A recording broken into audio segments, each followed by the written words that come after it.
Hello, hello, fam. This is Leslie, and I am here with Bryan Smith, one of my favorite distributors. Don't tell the rest of them, but he is one of my favorite distributors, and he is the savant for Greek wine. And this month we had, for this quarter, our wine club was called Off the Beaten Path because we were looking at wine regions that are not familiar to us, and we wanted to try something new. And so a few of the wines in the wine club were from Greece.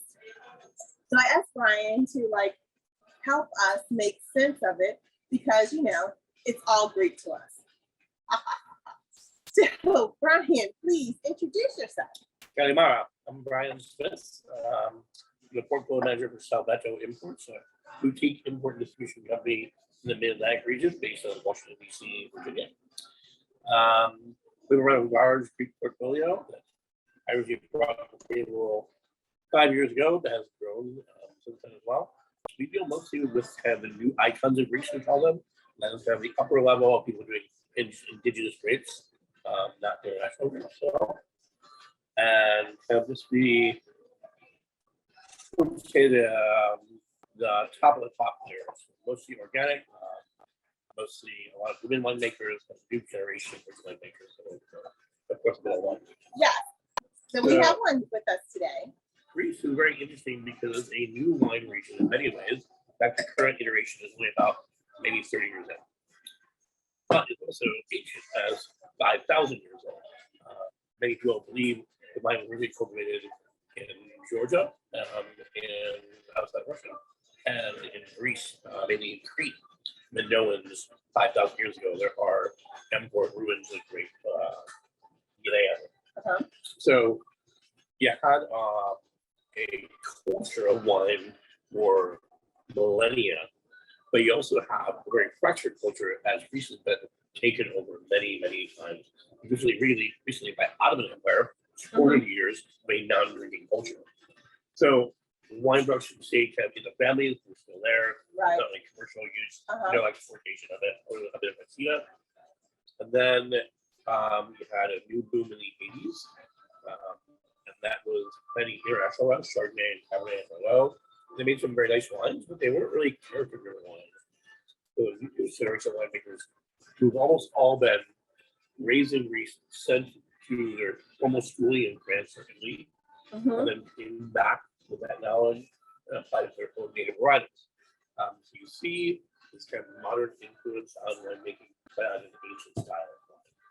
Awesome. So basically, the new, and I use that in air quotes because Greek wine goes back for thousands of years, but the new evolution in Greek wine are winemakers who may have studied other places outside of Greece and have come back, and they are cultivating grapes that are indigenous to this area or grow extremely well. And that's what makes it awesome wine. So what do we have here today? This is GAI'A Assyrtiko Wild Ferment. I think in terms of the flagship with grapes in Greece, the white is definitely Assyrtiko. Okay. And the red is Chiomagno. We'll talk about varietals in a minute. So Assyrtiko being the most important white varietal in all Greece, mainly the Cycladic Islands, and mainly the Santorini. It's a very, very small island, a bit smaller than Washington, D.C. It's a beautiful island. Yeah, beautiful island. Yeah. There's very few vines there, so they make very little one. It's more and more expensive, but it's prolific. And now, it's age rate, long.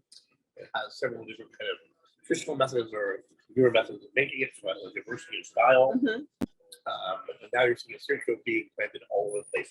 The demand for Assyrtiko, not only on the island, even.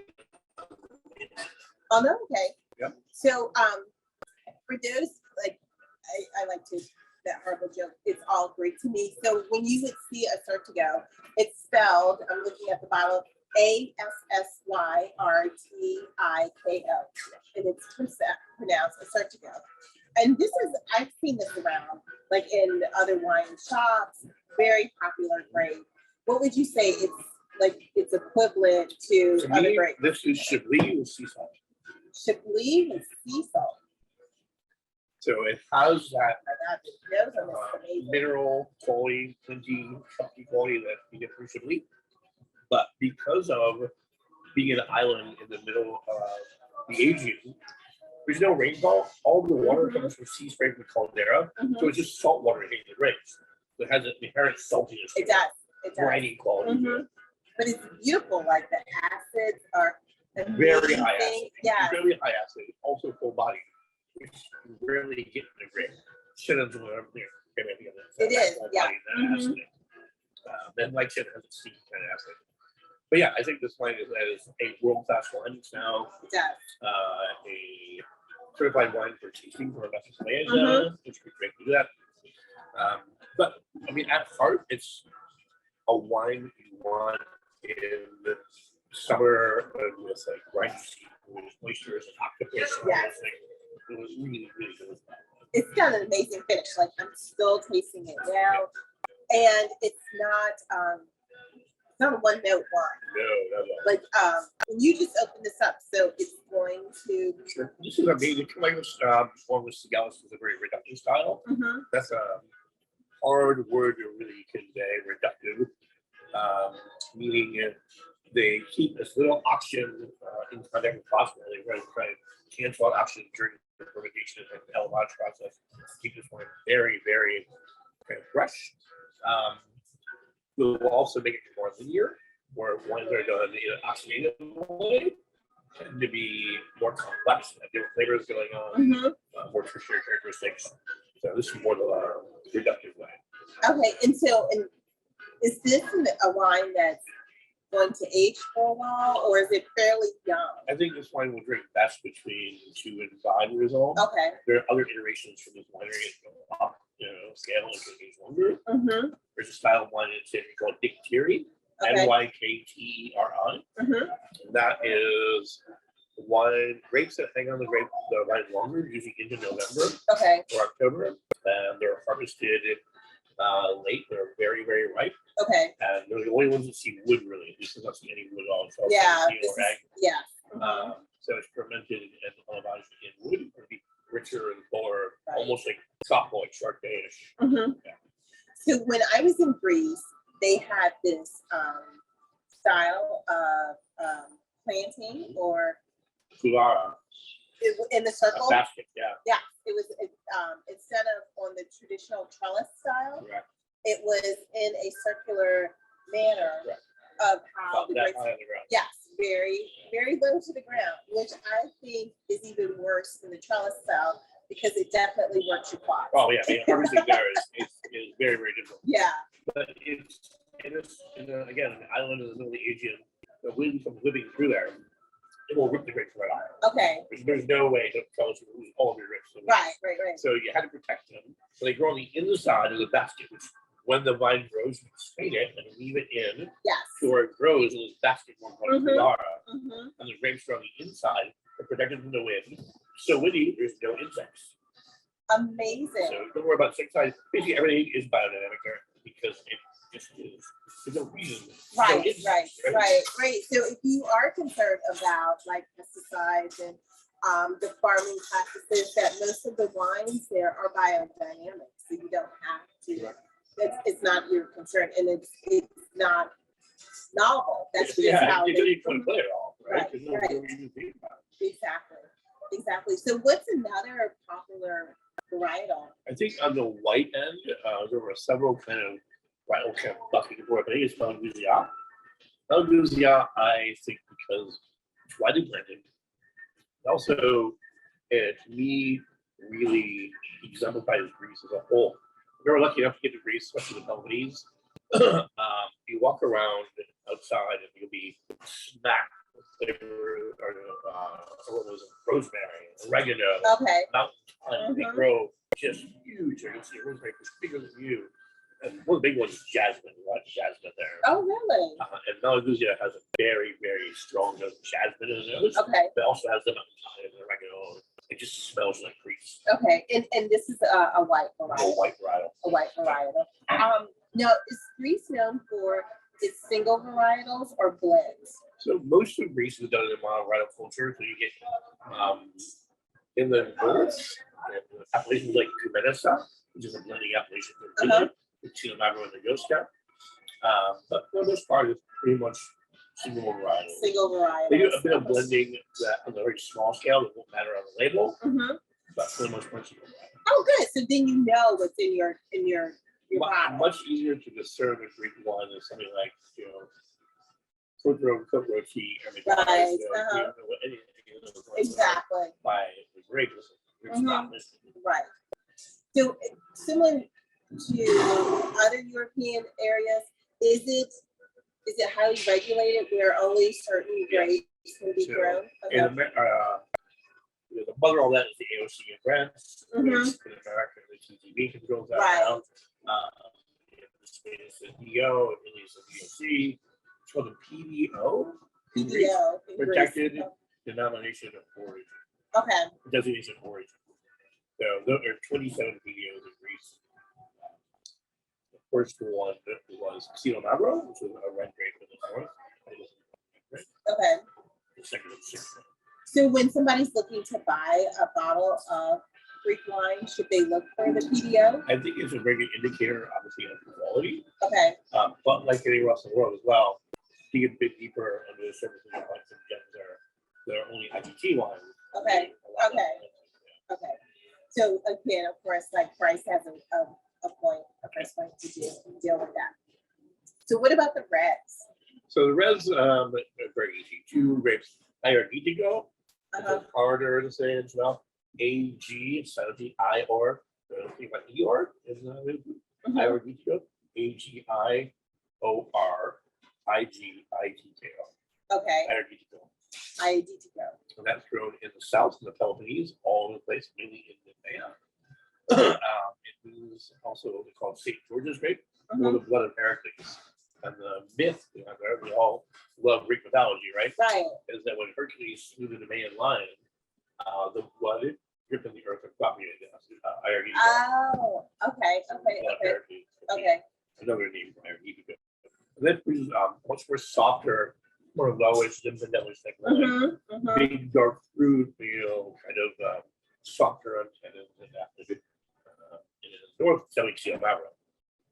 That is kind of complex grape, complex to say, complex to spell. It's ZINO, but it's casino, like say casino, but take the A out, casino. Casino. That's only hard. Right. And then KS, casino. Okay. Pinot Noir means acid black. The grapes themselves are very thin skinned, very high acid, high tannin, like Nebbiolo. Okay. They're very, very similar to Nebbiolo until you get further down the chart, where Pinot Noir kind of veers this way and becomes much more tomato-y and black almond and savory qualities from Nebbiolo. But it takes a long time to age. The young Pinot Noir is right. Okay. Yeah, it's your taste buds off. Well, if you're talking about high acid, thin skins, then it is going to take a long time. So I would say with modern winemaking, I wait at least 5 years. 5 to 10 being optimal, can go up to 40. I mean, it definitely makes sense. So is that an indication also of what the price point is going to be like? Like it's going to be higher price? Not really. So remember, it's not expensive wine compared to its brother in the world. Okay. Right now, it's an amazing deal. You can buy a great bottle for $25. Oh, 25. That's not. It's $30 to be really amazing quality. You know what I'm afraid of is that yeah, you're reading my mind. Like people will realize that this is such a great bargain that not only that, but the biggest I guess rub on Greece and the more it can be one to figure out where Greece fits. It's a very small country.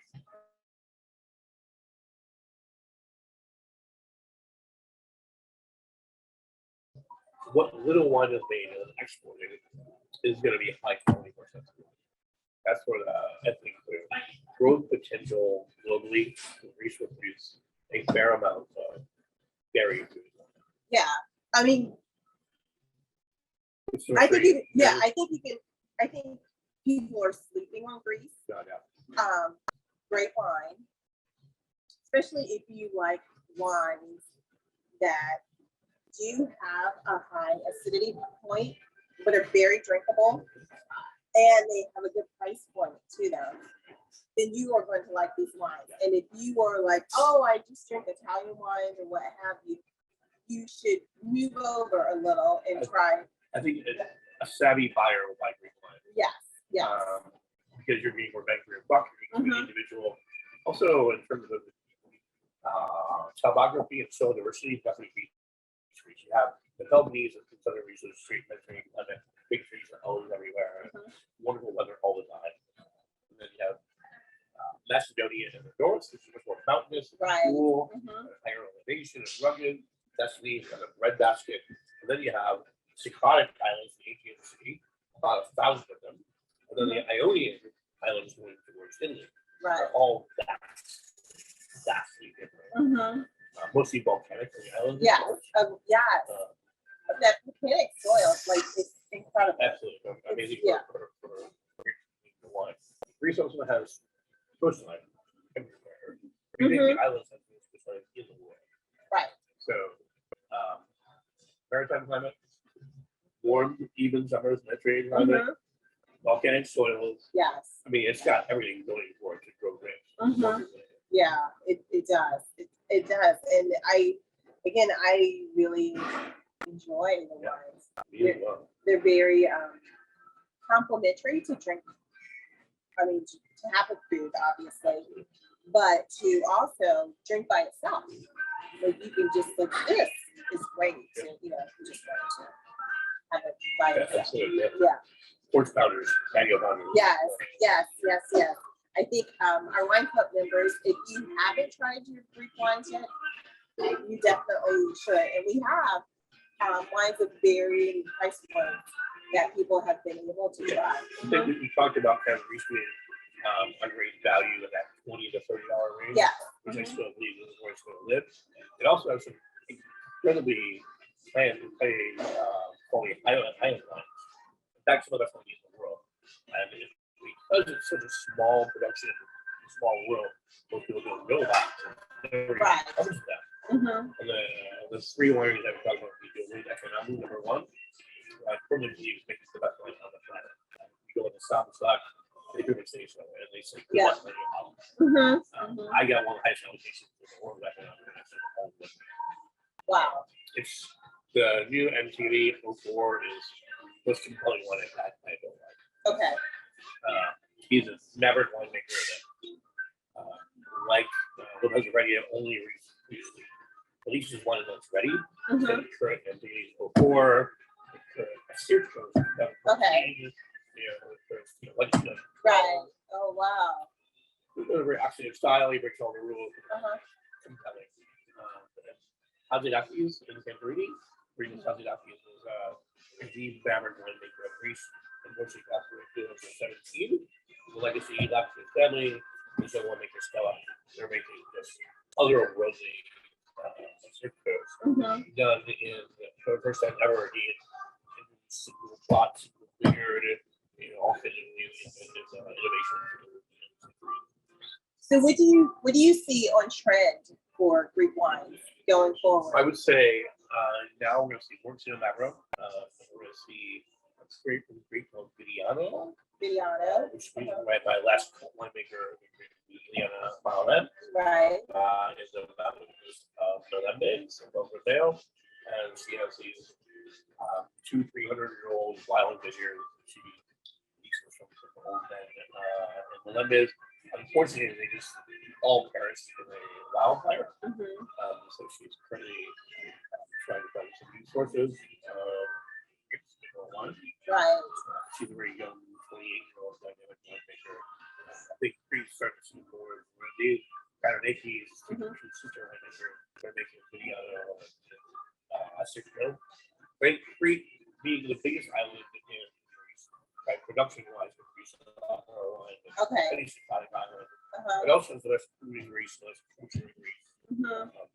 Architecture is amazing. There's Greece and there's Crete. Greece is a bit different than Greece. Okay. Its culture is a bit different. It's a bit different. Very Byzantine.